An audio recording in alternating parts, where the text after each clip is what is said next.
কেকটা কতটা ফ্লাফি আর সফট আশা করি সেটা আমাকে বলে দিতে হবে না। আচ্ছা, তোমরা কি বিশ্বাস করবে যদি আমি বলি কিছুদিন আগে পর্যন্তও আমি কেক বানাতে খুব ভয় পেতাম। বেশ কিছুবার ফেল করার পর ফাইনালি কেক বানাতে শিখেছি। আজ দেখাবো কিভাবে খুব সহজে কফি কেক বানাতে পারবে। একদম বিগিনার ফ্রেন্ডলি, যারা কোনোদিনও কেক বানাওনি তারাও বানাতে পারবে। তো চলো শুরু করি। কেক বানানোর সময় সবথেকে বেশি গন্ডগোল হয় কোন ইনগ্রিডিয়েন্টসটা কখন দেব আর কি পরিমাণ দেব। তাই কেক বানানোর আগেই যদি ইনগ্রিডিয়েন্টসগুলো গুছিয়ে নেওয়া যায় এটা কিন্তু বিগিনার্সদের জন্য খুব ভালো হয়। প্রথমেই নিয়েছি 80 গ্রাম মতো চিনি, নিয়েছি একটা বড় সাইজের ডিম, তোমাদের কাছে ছোটো ডিম থাকলে দুটো দিও, 60 ml রিফাইন্ড তেল এবং তার সাথে 8 গ্রাম মতো কফি, 7 গ্রাম বেকিং পাউডার আর 3 গ্রাম নিয়েছি বেকিং সোডা, তার সাথে 1 পিঞ্চ নুন, নিয়েছি 1 টিস্পুন মতো ভ্যানিলা এসেন্স, তার সাথে নিয়েছি 150 গ্রাম মতো ময়দা। প্রথমেই একটা বড় বোল নাও, যেই বোলের মধ্যে কেকের ব্যাটারটা রেডি করবে। একটা আমি বড় সাইজের ডিম নিয়েছি, তোমাদের কাছে যদি ছোট ডিম থাকে তাহলে দুটো ডিম ইউজ করো।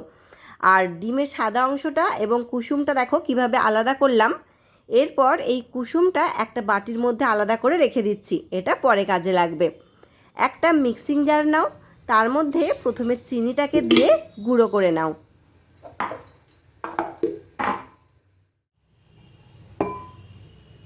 এরপর ওই একই মিক্সিং জারে ডিমের সাদা অংশটা দিয়ে দাও। তারপর 1 থেকে 2 মিনিট মতো মিক্সিটা ঘুরিয়ে নিলে দেখবে এরকম একটু ফেনা ফেনা মতো হয়ে যাবে। তারপর এখানে গুঁড়ো চিনিটা দিয়ে আবারও 1 থেকে 2 মিনিট মতো একটু ঘুরিয়ে নেব। তোমরা চাইলে চিনিটা পাট পাটেও দিতে পারো, আমি একেবারেই দিয়ে দিয়েছি। দেখো বেশ একটা ক্রিমি ক্রিমি ভাব চলে এসছে। এরপর যেটা করতে হবে, একটা হ্যান্ড হুইস্কের মাধ্যমে অনবরত এটাকে ঘোরাতে হবে। 2 হাতের মাঝখানে রেখে যেভাবে ডাল কাটা ঘোরাই ওইভাবে ঘোরালে ক্রিমটা খুব তাড়াতাড়ি এরকম গাঢ় হয়ে যাবে। ততক্ষণ না ক্রিমটা গাঢ় হচ্ছে এবং ক্রিমটা যখন ওপর থেকে ফেলবে একেবারে সঙ্গে সঙ্গে না মিশে গিয়ে আস্তে আস্তে মিশছে, ততক্ষণ পর্যন্ত এটাকে বিট করতে হবে, না হলে কেকটা একদম এরকম সফট আর স্পঞ্জি হবে না। এরপর ডিমের কুসুমটাকে দিয়ে খুব ভালো করে মিশিয়ে নিলাম। বাটির মধ্যে প্রথমে গরম দুধ নিলাম, তারপর যেই কফিটা মেপে রেখেছিলাম সেটাকে এর মধ্যে দিয়ে দিলাম। সেম হ্যান্ড হুইস্ক দিয়ে একটু ঘুরিয়ে নিলাম যাতে কফিটা দুধের সাথে খুব ভালো মতো গুলে যায়। এরপর এই স্টেপটা কিন্তু খুব ইম্পর্টেন্ট। ময়দা যতই ফ্রেশ হোক না কেন 2 বার মতো ময়দাটাকে খুব সুন্দর করে চেলে নেবে, তাহলে ময়দাটা ঝুরঝুরে হবে এবং কেকটাও স্পঞ্জি আর সফট হবে। এই স্টেপটা একেবারেই মিস করো না। ব্যাটারের মধ্যে যে তেলটা রেডি করে রেখেছিলাম সেটা দিয়ে দিলাম, তারপর হালকা হাতে একটু মিশিয়ে নিলাম। এই পর্যায়ে খুব বেশি তাড়াহুড়ো করলে চলবে না, সব ইনগ্রিডিয়েন্টসগুলোই কিন্তু খুব হালকা হাতে মেশাতে হবে। কফি মেশানো দুধটা এর মধ্যে দিয়ে দিচ্ছি এবং খুব হালকা হাতে এটাকে সুন্দর করে মিশিয়ে নিচ্ছি। তারপর দিয়ে দিলাম ভ্যানিলা এসেন্স, এটাকে দিয়ে আবারও হালকা হাতে একটু ভালো করে মিশিয়ে নিলাম। তারপর এর মধ্যে অল্প অল্প করে ময়দা দেব এবং ময়দাটা আমি কিভাবে মিশাচ্ছি সেই প্রসেসটা কিন্তু তোমরা ফলো করো। একদম কিন্তু জোরে জোরে মেশাচ্ছি না, এভাবে ঘুরিয়ে ঘুরিয়ে পুরোটাকে রাউন্ড করছি, ঠিক আছে? তো জিনিসটা দেখে বোঝো যে কীরকম করছি। এখন যদি বেশি তাড়াহুড়ো করে ব্যাটারটা মাখাতে যাও তাহলে ডিমের যে ক্রিমিনেসটা ছিল সেটা কিন্তু নষ্ট হয়ে যাবে, সেক্ষেত্রে কেকটা ভালো হবে না। যতগুলো স্টেপ বলছি প্রত্যেকটা যদি তোমরা পারফেক্টলি ফলো করতে পারো তবেই কিন্তু কেকটা সুন্দর হবে। আমি নিজে অনেকবার ভুল করেছি, তাই তোমাদেরকে বলছি এই স্টেপগুলো কিন্তু খুব ইম্পর্টেন্ট। দেখো বেশ হালকা হাতে কিন্তু সব কিছুকে সুন্দর করে আমি মিশিয়ে নিচ্ছি।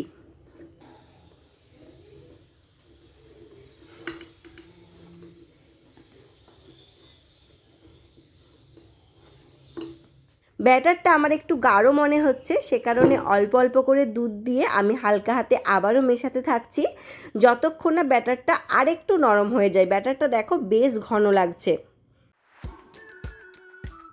আমি এর মধ্যে আরও একটু দুধ ইউজ করলাম, তারপর আবারও খুব হালকা হাতে এটাকে মিশিয়ে নিচ্ছি। বেশিরভাগ মানুষই ময়দা, baking powder and baking soda একসাথে দিয়ে ব্যাটারের মধ্যে দিয়ে দেয়, কিন্তু কেক বানানোর সময় বেস্ট রেজাল্ট পাওয়ার জন্য বেকিং পাউডার এবং বেকিং সোডাটা ব্যাটার বানানোর পর এভাবে শেষে দেবে। অল্প একটু জল দিলাম এটাকে অ্যাক্টিভ করার জন্য। তারপর কেকের সাথে আবারও খুব হালকা হাতে সুন্দর করে মিশিয়ে নিচ্ছি। আর হ্যাঁ, এটার সাথে আমি সামান্য 1 চিমটি মতো নুনও মিশিয়ে রেখেছিলাম। ব্যাস, এটা মিশিয়ে নিলেই ব্যাটার কিন্তু আমাদের রেডি। আর দেখো ব্যাটারের ঘনত্ব কীরকম সেটা আশা করছি তোমরা দেখে বুঝতে পারছো। আমার কাছে কেকের কোনো রকম মোল্ড নেই, তবে এরকম একটা অ্যালুমিনিয়ামের বোল ছিল। আমি ওটার মধ্যেই সামান্য একটু সাদা তেল দিয়ে দেখো ব্রাশে করে পুরো বাটিটাতে মাখিয়ে নিচ্ছি। তারপর অল্প একটু ময়দা দিয়ে দেখো এভাবে কোট করে নিচ্ছি। তোমাদের কাছে যদি বাটার পেপার থাকে তোমরা তো সেটা ইউজ করতেই পারো, তবে কাজ চালানোর জন্য এটাই যথেষ্ট। খেয়াল রাখতে হবে সব জায়গায় যেন সুন্দর করে ময়দার লেয়ারটা পড়ে। এরপর যে ব্যাটারটা বানিয়ে রেখেছিলাম সেটাকে আমি এর মধ্যে দিয়ে দিলাম।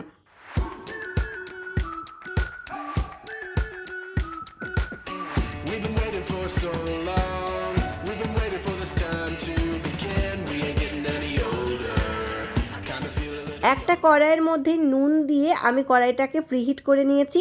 তারপর বাটিটা বসিয়ে ঢাকা দিয়ে মোটামুটি 40 মিনিট মতো লো টু মিডিয়াম আঁচে রান্না করলেই কেকটা একেবারে রেডি হয়ে যাবে।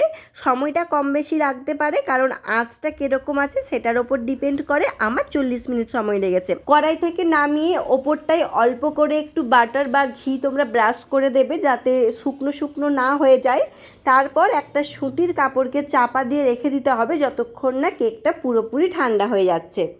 এরপরেই আমি একটা ভুল করে বসি। আমার মাথার মধ্যে এটা এসেছিল যে যেহেতু এটা কফি কেক, তো কফির ফ্লেভারটাকে আরেকটু বাড়ানোর জন্য ক্যাপাচিনো কফি করার জন্য চিনি এবং কফি দিয়ে গুলে গুলে যেভাবে একটা ক্রিম রেডি করে, তো ওটাকে যদি আমি কেকের ওপরে দিই তাহলে হয়তো জিনিসটা খেতে আরও সুন্দর লাগবে। তো সে কারণে আমি এরকম একটা ক্রিম বানিয়েছিলাম।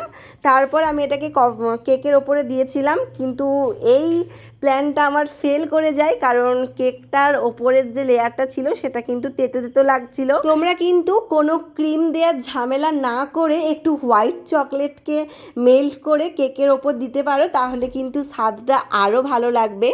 কেকের ওপরের অংশটা খুবই শক্ত শক্ত থাকে, সে কারণে দেখো খুব হালকা হাতে ওপরের যে লেয়ারটা আছে ওটাকে আমি কেটে ফেলছি। যেই সব জিনিসপত্র দিয়ে কেক বানাই সেই সব কিছুই আমার কাছে নেই, তাও কিন্তু আমি শুধুমাত্র এই ছুরিগুলো দিয়েই কাজ চালাচ্ছি। এরপর একটা চিনির রস তৈরি করতে হবে। চিনি এবং জল একসাথে দিয়ে একটু গুলে নিলেই কিন্তু এটা রেডি হয়ে যাবে। এরপর কেকের যে ওপরের পার্টটা আছে তার মধ্যে সবার প্রথমে চিনির যে শিরাটা আছে ওটাকে দিয়ে দিচ্ছি। এটা না দিলে ক্রিম কিন্তু একেবারেই ভালোভাবে লাগানো যায় না। এরপর প্রথমে খুব হালকা একটু ক্রিম দিয়ে খুব ভালো করে চারিদিকটাকে মাখিয়ে নেব। তারপর যদি তোমাদের কাছে হাতে সময় থাকে 10 মিনিট মতো ফ্রিজে রাখতে পারো। এটাকে ক্রাম কোট করা বলে। এটাকে করে নিলে কিন্তু কেকের ফিনিশিং দিতে ভীষণ সুবিধে হয়। আমি এখানে কফি দিয়ে যে ক্রিমটা বানিয়েছিলাম সেটা দিলাম। তোমরা কিন্তু এটা ভুল করেও দিও না, হয় তোমরা প্রপার ক্রিম বানিয়ে দিও, তা না হলে হোয়াইট চকলেট মেল্ট করে দিতে পারো।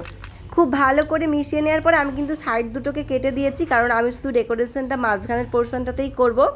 এরপর একটু ডার্ক চকলেটকে মেল্ট করে ওপর থেকে একটু ডিজাইন করে দিচ্ছি। ডিজাইনটা তো খুবই সিম্পল, যে কেউ করতে পারবে। প্রথমে একটু আড়াআড়িভাবে লম্বা করে দেখো চকলেটটা যে মেল্ট করে রেখেছিলাম সেটাকে দিয়ে দিচ্ছি। এরপর একটা টুথপিক দিয়ে খুব সুন্দর করে টেনে টেনে দিলেই কিন্তু এরকম একটা ডিজাইন তৈরি হয়ে যাবে। যারা কোনোদিনও কেক বানাওনি আমার এই রেসিপিটা ফলো করে একবার এভাবে কেক বানিয়েও, আশা করছি তোমরা ফেল হবে না। আমি সমস্ত মাপগুলো গ্রামে দেখিয়েছি, কারণ মেজারমেন্ট কাপ দিয়ে করতে গেলে একটু 19-20 হয়ে যায়, কিন্তু গ্রাম মেপে করলে ভুল হওয়ার কোনো চান্সই নেই। আশা করছি আজকের কেকের রেসিপিটা তোমাদের ভালো লেগেছে। আমার থেকে আরও অন্য কোনো কেকের রেসিপি জানতে চাইলে আমাকে অবশ্যই একটা কমেন্ট করে জানাও। সবাই সুস্থ থাকবে, ভালো থাকবে। নতুন একটি রেসিপির সাথে দেখা হবে। ধন্যবাদ।